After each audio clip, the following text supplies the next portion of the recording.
அங்காளம்மன் திருவிழாவில் ஏற்பட்ட ஒரு கூடியிருக்கும் பாட்டாளி சொந்தங்களே, வன்னியர் சங்க நிர்வாகிகளே, அனைவருக்கும் இந்த நண்பர் வணக்கத்தை உறுதியாக்கி கொண்டு இன்னைக்கு ஒரு கட்சிக்கு மட்டும் கண்டனம் கிடையாது. ஒருத்தர் என்ன பண்றான், கோயில் திருவிழா வன்னியர் சங்கத்தை சிம்பிள் போட்ட பண்ணினா போடாதன்றான், ஊர் கட்டுப்பாடு. ஒருத்தர் என்னன்றான், டிஷர்ட் போட்டதா வெட்டுவான்றான். ஆனா ஆக மொத்தம் 2 பேரும் ஒரே நேர் போட்டிருக்காங்க. நீங்க சமுதாயம் வளரக்கூடாதுன்னு 10% இடஒதுக்கீடு தடை செய்தது திமுக அரசு. இன்னைக்கு ஒரு ஒன்றிய மகேந்திரனுடைய பையன், ஒரு பொறுக்கி பையன் கஞ்சா விற்கிறவன், காவல்துறைக்கு அவன் யாரும் தெரியும். 2 மாசம் முன்ன வன்னியர் சங்கத்துடைய நிர்வாகி விக்கின்ற பையனை வீட்டுல போய் பெட்ரோல் கொண்டு போடுறான், கத்தில வெட்டான்.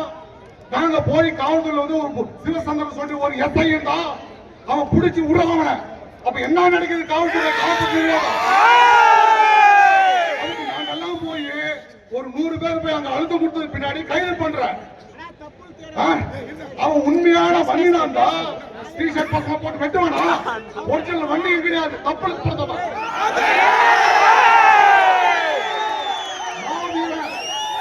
காடு வெட்டியா இருந்தா 3 மணி நேரம் வந்திருப்பாரு.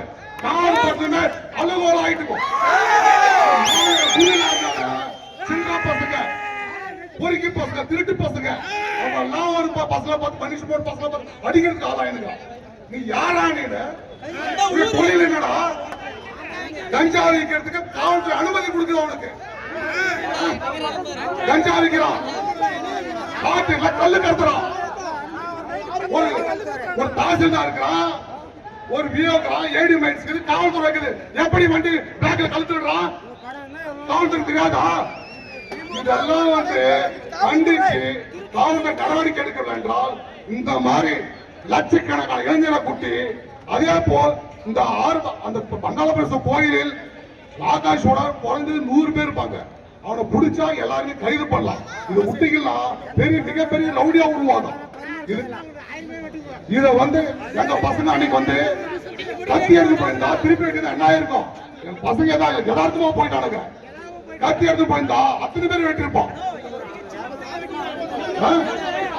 எல்லாம் 10 வயசு பசங்க, 15 வயசு பசங்க வெட்டிருக்கீங்க. ஆம்பளையாடா போற தலைக்கு தெரியலையா?